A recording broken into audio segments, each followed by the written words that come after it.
Il presidente giovane come prima uscita pubblica tra i giovani. A Job Orienta, la fiera dell'orientamento e della formazione, Alberto Stefani ha sottolineato come il futuro dei ragazzi sia tra le priorità del suo programma. Quello dell'orientamento, che è una fase strategica della vita di ciascun studente, di ciascuna persona, è fondamentale integrare l'orientamento con l'analisi del mercato del lavoro. Proprio per questo noi avevamo lanciato un'idea che è quella di Bussola Lavoro, un'idea che faccia appunto delle analisi predittive nel mercato del lavoro e possa permettere a un ragazzo o una ragazza di poter scegliere il proprio percorso di vita, il proprio percorso lavorativo, tenendo conto delle esigenze del mercato. Sappiamo che entro il 2030 in Veneto mancheranno oltre 280.000 lavoratori qualificati, abbiamo un'esigenza anche di lavoratori specializzati, ovviamente con dei percorsi anche universitari, e proprio per questo è fondamentale che un ragazzo, quando si appresta a fare questa scelta, sia pienamente consapevole di quelle che sono le esigenze del mercato del lavoro. Le scelte devono avvenire nel solco della necessità di comprendere quali sono le necessità reali del mercato del lavoro. Quanto alla giunta, Stefani ha affermato che punterà alla qualità delle persone senza trascurare la territorialità e il genere nella composizione. Sarà una giunta di qualità, persone che vengono dal mondo dell'amministrazione locale, che quindi abbiano conosciuto cosa significa prendersi e assumersi delle responsabilità, persone che conoscono il tema di riferimento e che quindi se affrontano un tema lo affrontano con competenza ed esperienza nel settore, e soprattutto persone che risponderanno al territorio e risponderanno nel loro ambito di riferimento. Dobbiamo costruire una giunta di qualità per dare risposte ai cittadini del Veneto e soprattutto a guardare al Veneto dei prossimi 20 anni. Ci sarà qualche tecnico? No, adesso stiamo lavorando, non posso darvi indicazioni sulla giunta, ovviamente ci stiamo mettendo già all'opera perché è necessario partire il prima possibile. Io non ho ancora la proclamazione ovviamente perché arriva nei prossimi giorni, quindi nel momento in cui sarò ufficialmente presidente della regione poi potremmo intervenire in maniera compiuta. Presidente, Verona, una delle prime uscite della sua agenda, che segnale d'attenzione è a questo territorio? Beh, è un territorio strategico, sappiamo che Verona si pone al centro di infrastrutture strategiche del nostro territorio, è una città straordinaria che io conosco anche per motivi di carattere personale molto bene e che sarà protagonista del Veneto del futuro. Il policentrismo veneto deve essere visto come un valore aggiunto, non come un problema. Il Veneto è un territorio straordinario fatto da tantissimi comuni, non solo capoluoghi di provincia, ma anche tanti comuni medio-piccoli di provincia, l'abbiamo visto anche nelle elezioni, e deve essere una sinergia capace di sviluppare tutte le potenzialità che ha questo territorio. Quando uno viene in Veneto non guarda solo una città, non vede solo una città, vede un territorio straordinario che merita di essere conosciuto nella sua interezza, e proprio per questo lavoreremo anche da un punto di vista turistico. Quello delle infrastrutture è un tema centrale per il suo lavoro. Quanto sarà importante consegnarlo ad una competenza già acquisita, anche in chiave di assessorato? Beh, è necessario, oltre a questo, avere delle idee chiare. Noi abbiamo lanciato l'iniziativa della holding autostradale che la Regione Veneto ha già percorso per buona parte. L'abbiamo sbloccata con un emendamento, tema che io conosco molto bene perché quell'emendamento portava la mia firma, e adesso sarò felice di portarla fino al traguardo e poter sviluppare questa grande iniziativa che per la Regione del Veneto rappresenta anche in termini di entrate qualcosa di interessante. Sull'ipotesi avanzata dal ministro della Difesa Guido Crosetto del ritorno alla leva obbligatoria, rilancia con un'altra proposta. Ma noi ci siamo su questo esposti in maniera molto chiara, e visto che siamo in Regione Veneto, credo sia più opportuno per i cittadini e per i ragazzi del Veneto lanciare delle iniziative in collaborazione con le associazioni locali. Tra queste abbiamo lanciato Servizio Veneto, che non è un servizio militare, ma è un servizio ovviamente messo a disposizione dei ragazzi con le associazioni locali, con la protezione civile. Credo che prima di tutto un ragazzo debba conoscere la protezione civile, conoscere come si difende il proprio territorio, conoscere delle realtà fondamentali del proprio territorio e mettersi a disposizione delle associazioni del nostro territorio. E vorrei dire che per qualcuno che commette delle inciviltà o commette degli atti di bullismo, commette violenza, purtroppo sono all'ordine del giorno anche in giovanissima età, questi campus potrebbero anche diventare obbligatori, imparare il senso del dovere, il dovere civico e mettersi a disposizione magari di chi è più fragile, perché tra queste associazioni ci sono anche associazioni che si occupano di anziani fragili, di persone in difficoltà o magari di soggetti con disabilità anche grave, forse farebbe bene a qualcuno. Presidente, lei ha parlato di una giunta di qualità. Il principio della qualità potrebbe necessariamente sacrificare quello della rappresentanza, cioè le 7 province e quella del genere, cioè avremo una giunta di qualità ma che abbia anche dentro uno per provincia e una parità di genere? Cercheremo di fare del nostro meglio. È chiaro che la territorialità è importante, come è importante anche la rappresentanza di genere per quanto mi riguarda, e come è importante anche la qualità, che viene sempre prima di tutto. Credo che la qualità debba essere la stella polare di ogni scelta, soprattutto nella composizione di una giunta, perché poi sono persone che al di là della simpatia o meno devono dare delle risposte. A me interessa dare delle risposte. Penso che abbiamo detto, no? Dobbiamo essere come un sindaco dei Veneti.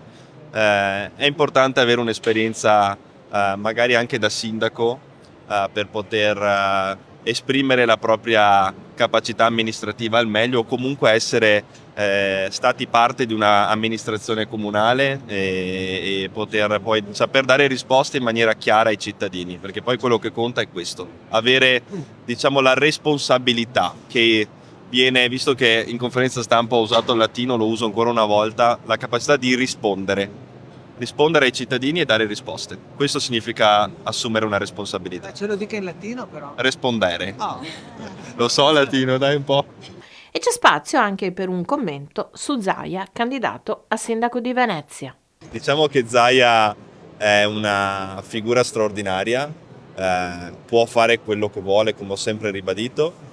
È una persona che oltre a dimostrare capacità amministrative ha una grande popolarità e per fare il sindaco questo conta, e penso che sia sicuramente una delle possibilità, poi penso ne abbia anche molte altre. Io ovviamente sarò felice se deciderà di rimanere in regione, perché insomma lo posso anche dire, gliel'ho chiesto anche un po' di rimanere, no? E mi farà piacere, soprattutto perché ha scritto una pagina straordinaria, anzi 15 anni di pagine straordinarie di questa regione, e mi piacerà, qualsiasi sia il ruolo che deciderà di avere in regione o altrove, poterne scrivere altri insieme a lui. Sul percorso 4+2 è intervenuto anche il ministro dell'istruzione Giuseppe Valditara, ospite di Job Orienta. Ma un'attenzione straordinaria. Mi dicevano infatti che il padiglione del Ministero è stato letteralmente preso d'assalto da tantissimi giovani che volevano informarsi in particolare sul 4+2, sulla riforma dell'istruzione tecnico-professionale e anche sulle nuove linee guida sull'educazione civica, che sono oggettivamente rivoluzionarie, perché introducono per la prima volta l'educazione alle relazioni e l'educazione al rispetto, danno una forte centralità all'educazione al rispetto particolare nei confronti della donna. Poi ovviamente contengono anche tante altre innovazioni e stimoli. Quindi questo mi ha fatto molto piacere, dimostra una grande sensibilità dei giovani, un grande interesse alle nostre riforme. Poi un altro tema particolarmente affrontato è stato quello dell'intelligenza artificiale, che è un tema di cui tra l'altro ho parlato ieri con il direttore generale Viola a Bruxelles. Ci sono delle iniziative che stiamo valutando insieme, quindi Commissione Europea e Governo italiano, su questo grande tema. E insomma, devo dire, una risposta molto positiva che mi ha fatto molto piacere. Ha sottolineato con forza il rappresentante dell'esecutivo la necessità dell'educazione sentimentale in classe.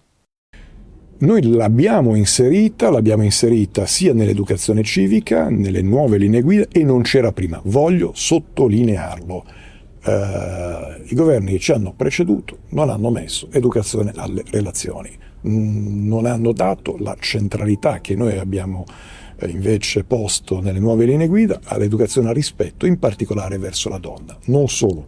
Nei nuovi programmi scolastici vi è anche l'educazione alla empatia affettiva e relazionale. Questo l'ha fatto questo governo, questo ministro, non l'hanno fatto né altri governi né altri ministri.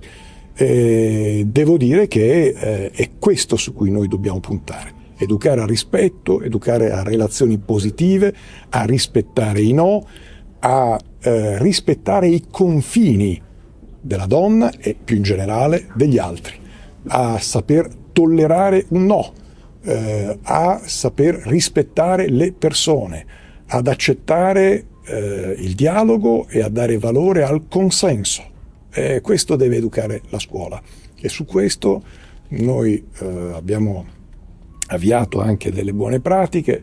Devo dire che Indire inizierà proprio ai primi di gennaio i corsi di formazione dei docenti.